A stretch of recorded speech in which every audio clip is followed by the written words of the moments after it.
Hello दोस्तों, कैसे हैं। मैं उम्मीद करता हूं कि आप लोग अच्छे होंगे।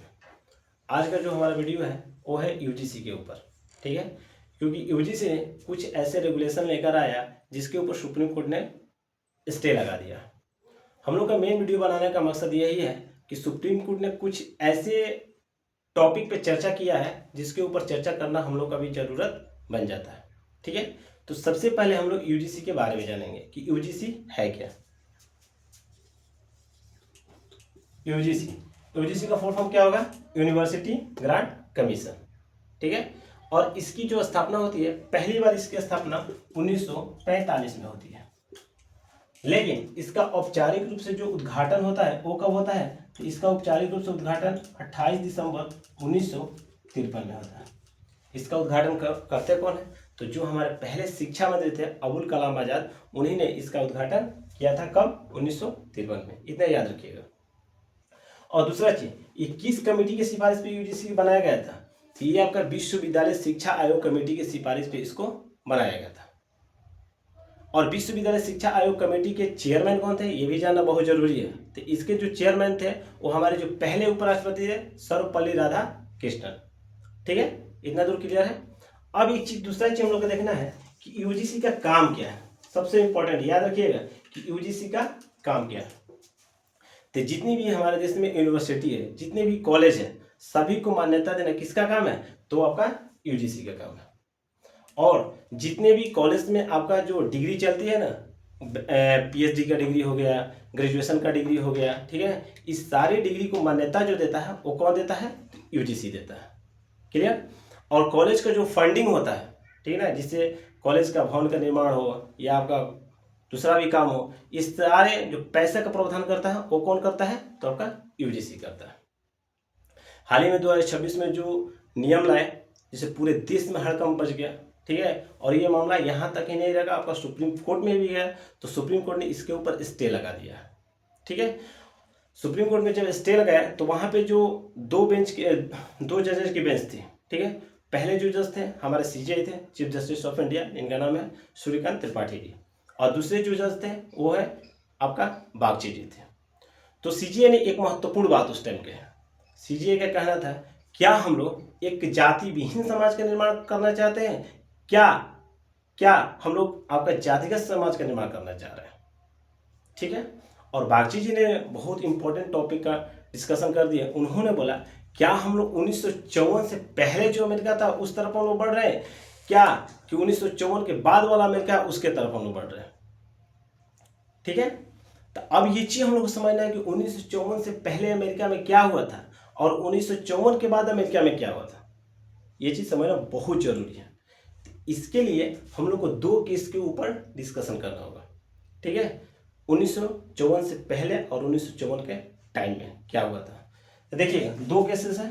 पहला जो केस है वो है आपका प्लेसी वर्सेस फर्ग्यूसन।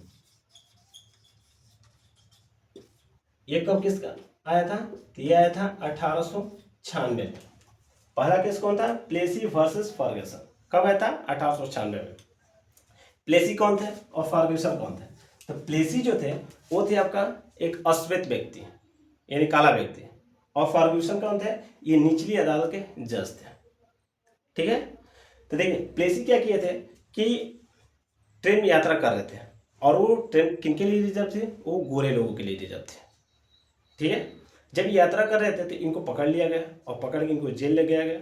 ठीक है, जेल के बाद कहाँ पहुंचे? ये अदालत पहुंचे। ठीक है, तो उस टाइम जो निचली अदालत के जज थे वो फर्ग्यूसन है।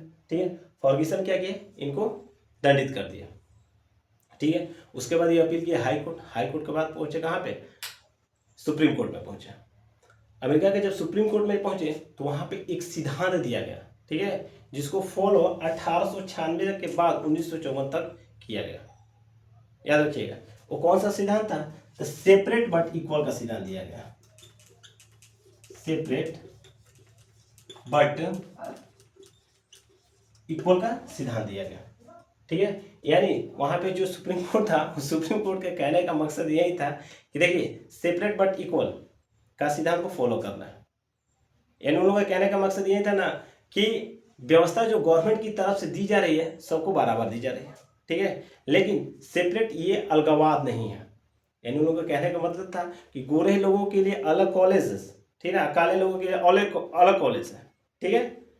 और दोनों को जो व्यवस्था दी जा रही है गवर्नमेंट की तरफ से बराबर दी जा रही है, कोई दिक्कत नहीं है, ठीक है। तो इसको हम लोग असमानता नहीं मानेंगे, ये कानूनी सही है, ये कानूनी रूप से सही है कि आपको जो पैसा दिया जा रहा है बराबर दिया जा रहा है, व्यवस्था आपको बराबर दी जा रही है, बस अलग अलग रखा गया है। तो ये कानूनी रूप से सही है, गलत नहीं है। तो सिद्धांत को क्या बोला गया? सेपरेट बट इक्वल का सिद्धांत बोला गया, ठीक है। अब देखिए ये रूल कब तक चला, सेपरेट बट इक्वल का सिद्धांत? तो ये रूल आपका चला है 1954 तक। कब तक चला है? 1954 तक ये रूल चला है, याद रखिएगा। अब उसके बाद क्या होता है? तो देखिए 1952 की एक कहानी समझ लेते हैं। 1952 में क्या होता है? एक ब्राउन नामक व्यक्ति थे।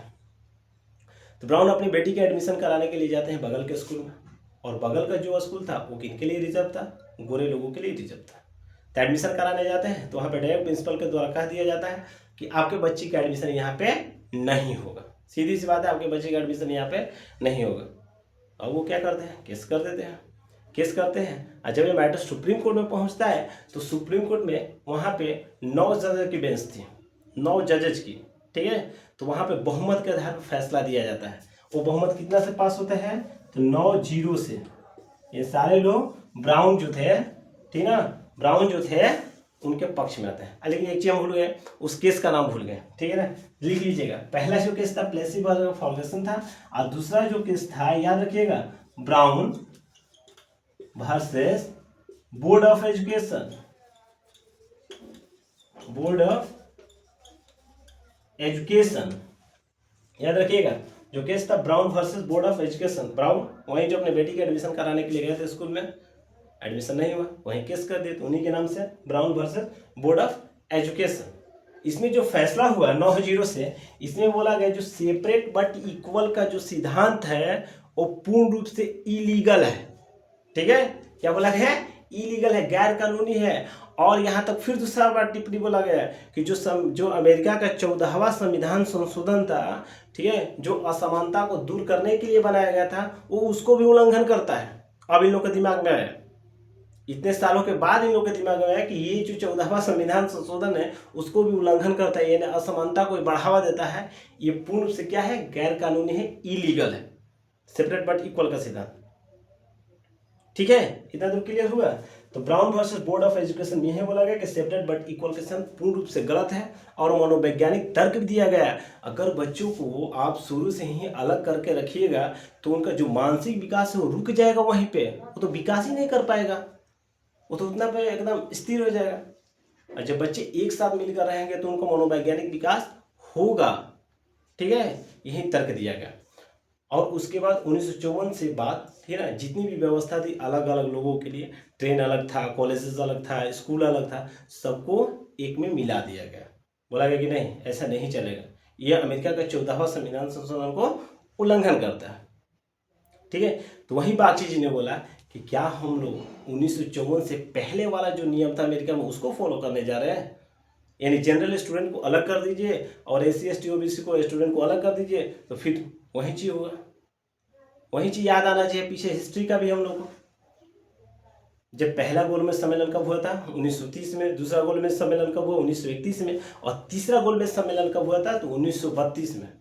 इसका याद दिलाने का मेरा मेन कारण है कि तीनों गोलमेज सम्मेलन के बाद जो निर्णय आया उसी के आधार पे जो ब्रिटेन का प्रधानमंत्री था मैकडोनाल्ड, उसने सांप्रदायिक पंचायत की घोषणा की। कब किए थे? डेट याद रखिएगा। सांप्रदायिक पंचायत की घोषणा करते हैं 16 अगस्त 1932 को। पूरे देश में भगदड़ मच जाता है, ठीक है। जितने भी कांग्रेस के लीडर थे सब असमंजस में पड़ जाते हैं कि हो क्या रहा है।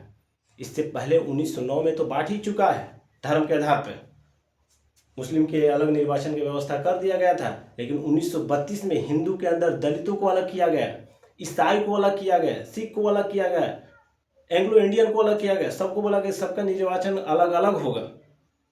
पूरा चारों हाहाकार मच गए। क्या बोलते हैं, ईसाई से दिक्कत नहीं था, एंग्लो इंडियन से दिक्कत नहीं, लेकिन हिंदू के अंदर दलितों को अलग कर दिया गया, यहाँ से दिक्कत था। तब गांधी जी ने सांप्रदायिक पंचायत की जो घोषणा है उसको खत्म करवाते हैं। कैसे? तो उन्होंने पूना पैक्ट समझौता करवाते हैं। कब करवाते हैं? याद रखिएगा 24 सितंबर 1932 को, क्योंकि ये डेट दरोगा क्वेश्चन पूछा हुआ कि पूना पैक्ट समझौता कब हुआ था, डेट के साथ पूछा है 24 सितंबर 1932 को। ठीक है, और दोनों ओर से कौन कौन सिग्नेचर करते हैं? तो दलित की तरफ से करते हैं बाबा भीमराव अम्बेडकर, और हिंदू महासभा की ओर से कौन करते हैं? तो आपका पंडित मदन मोहन मालवीय, याद रखिएगा। तो वहीं आज के दिन में मैकडोनाल्ड कौन बने हैं? हमारे पीएम साहब बने हैं, मैकडोनाल्ड की भूमिका निभा रहे हैं। और गांधी जी की भूमिका कौन निभा रहा है? तो इधर से सुप्रीम कोर्ट निभा रहा है। ठीक है, इतना दूर क्लियर है। तो अब हम लोग को वेट करना है 19 मार्च को कौन सा रिजल्ट आता है, क्या होता है, क्या सरकार क्या जवाब सरकार क्या जवाब देती है, और यूजीसी भी क्या जवाब देता है उस पर। ठीक है, तो इस चीज़ को हम लोग को देखना है। तब तक के लिए हम लोग इंतजार करते हैं। जय हिंद।